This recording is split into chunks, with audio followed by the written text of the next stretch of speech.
Hello বন্ধুরা, সবার কি অবস্থা? আশা করি সবাই ভালো আছেন, আমিও ভালো আছি।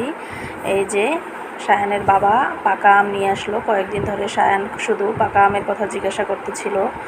তারপর ওর জন্য ওর বাবা আম নিয়ে আসলো। আম নিয়ে আসার পর আমি আমগুলোকে পানিতে কতক্ষণ ভিজিয়ে রাখলাম। তারপর ওর জন্য দুটো আম নিলাম। এই যে আমি এখন ওর জন্য একটা আম কেটে নিচ্ছি।